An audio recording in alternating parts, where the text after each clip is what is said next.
Sometimes it's kind of hard for me because I think that people think that, like, I'm different or something.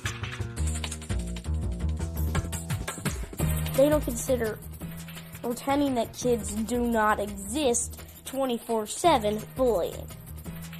It would be easier if they would be understanding of it. Let's go one time. Team on two. 1, 2. Team. The students you just met all have a couple of things in common. First, they're all teenagers facing the challenges of life in high school. But they also share a special challenge. They have a developmental disability called high-functioning autism, or Asperger syndrome. Disorders that make it hard to relate to other people and hard to communicate. Hi, I'm Lana, and my cousin has Asperger syndrome. He was diagnosed when he was 3, so I've had a lot of experience with it. I know that people with high-functioning autism and Asperger syndrome have many challenges, but they also have strengths and talents just like you and I do. In some ways, they're very much like us. In other ways, they are pretty different. Over the next few minutes, you'll get to know these teens better and learn about high-functioning autism and Asperger syndrome and what it's like to live with it, and how we can better relate to the people who have it. Asperger syndrome is probably a condition that affects your brain, and you kind of like have more trouble learning than other kids, and you have to like ask more questions and everything. And other than that, that's all that it really is, I think, to me. Tommy is misunderstood in responses that he gives to a teacher. If a teacher says, do X, Y, and Z, and he misunderstands, sometimes he comes across as being sarcastic or maybe trying to be funny when actually he's not understanding, even though they've given directions. There was some part of it he missed. The things that have helped my son Jeffrey in school have definitely been assistive technology, being able to have a laptop with him at all times, and having the right teachers, ones that were willing to learn a lot about Asperger's, because Asperger's is not like any other disability, and then on top of it, no two kids that have Asperger's are usually alike either. When people ask about my son, I tell them that he has Asperger's, and they ask what that is, and I say that it's kind of like autism light, that it's 10% as bad as autism, it's about 10% as severe as autism, that it has some of the same characteristics, but they're more subtle. Autism and high-functioning autism and Asperger syndrome are similar in some ways and not so similar in other ways. People with autism see the world very differently than we do, while people with high-functioning autism or Asperger syndrome aren't so different than the rest of us. In fact, they're a lot like us in many ways, but they do face some special challenges.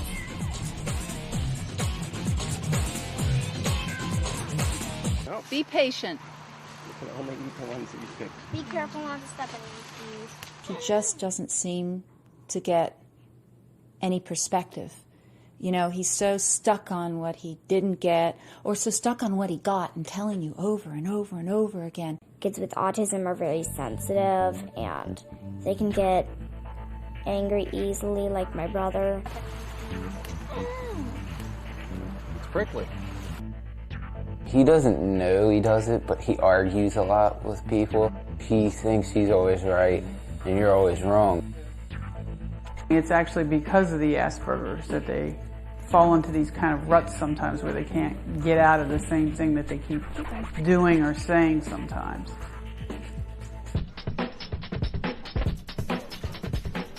Teens with Asperger syndrome or high-functioning autism also have unique strengths or skills. For example, many of them are really smart or know a lot about interesting subjects. My cousin knows so much about baseball.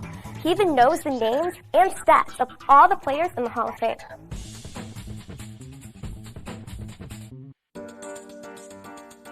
Tommy enjoys sports most of all.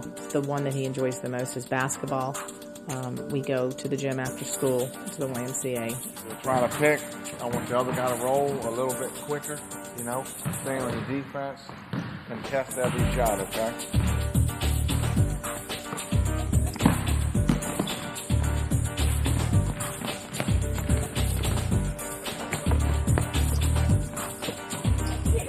That's it. Get up on him.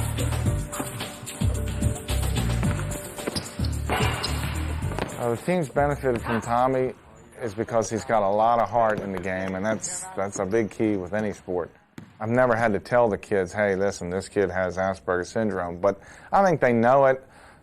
They feel it a little bit with the excitement, and then I think they respect him because, like I say, he's a good player, and that's what kids are all about. What he loves is anything visual. He's got a lot of great abilities to visualize things and construct them. He has some little motor skill problems, so like when he actually is drawing things, they're still a little jagged, but you know, he loves to build models and, well, he loves Legos, and these are things that school doesn't normally reward, and so for him that's been a struggle. But consistently what he's always made A's in are science and art, and it kind of makes sense. They're kind of hands-on. Really? Onto this car. I love science. I mean, it's like I got straight A's, and except once when I was slowed down, so I had to help my friend.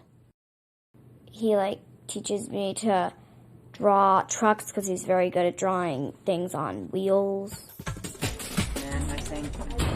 For most teens with Asperger's syndrome or high-functioning autism, the hardest part of school is the part most of us like the best. No, it's definitely not the classwork. It's the hanging out and going places with friends and socializing. This can be pretty challenging for someone who has high-functioning autism or Asperger's syndrome.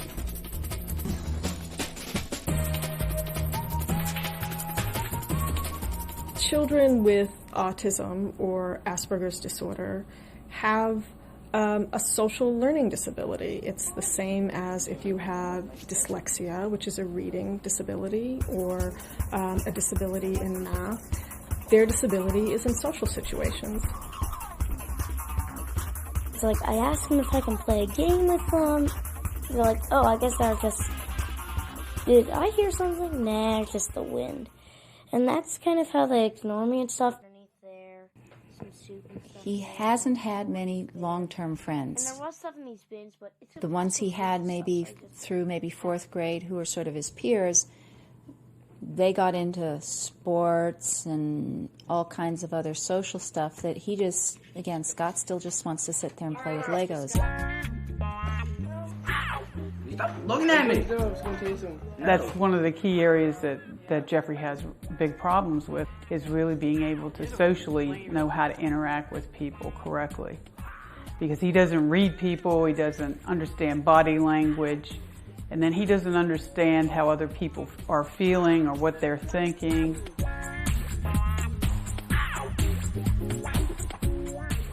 As hard as it can be for people with high-functioning autism or Asperger's syndrome to make friends, having friends is just as important to them as it is to any teenager, maybe even more so.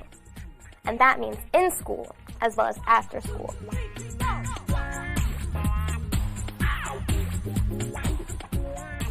Normally kids with autism don't really have any friends because they're different in actually quite good ways, but nobody really notices that. He's very, very lonely. He's very aware of how he doesn't really have many friends. Let's say I was jerky to someone and they never forgive me.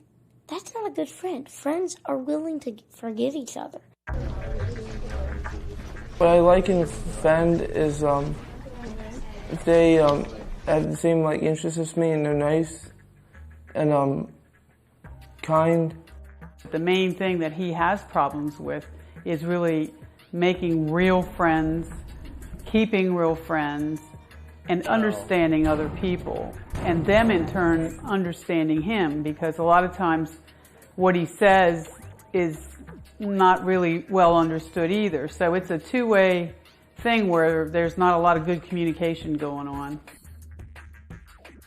If they are interested in a particular subject that you're interested in, then you probably could learn a lot and enjoy a lot of things together and have a lot of fun together, because they really like to be experts in whatever it is they enjoy.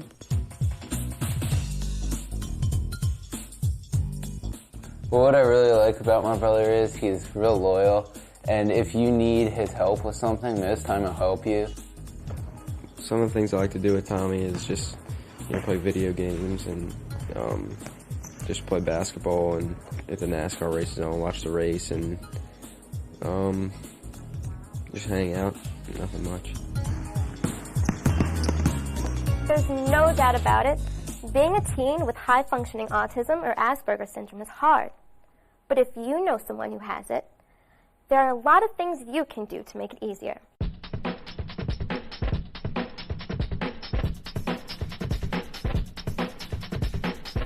Sometimes it can be frustrating for classmates of children with autism or Asperger's syndrome when the student is constantly pointing things out, getting stuck on details, and they can be really annoying because they're not paying attention to the main thing that's going on. And one way to help them is to let them know what's the main thing that's going on, what's the big picture, what should they be attending to, and that'll actually help them the next time so that they don't get stuck on the details.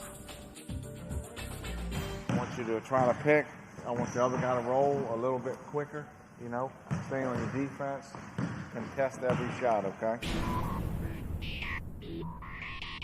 If you're asking him to do something, you might have to say it 2 or 3 times, or make sure you leave a note and still make sure that he does it. You can't just really leave a note or just tell him one time. You gotta, keep making sure that he's doing what he's supposed to do, and it's a pain sometimes, but you gotta do it.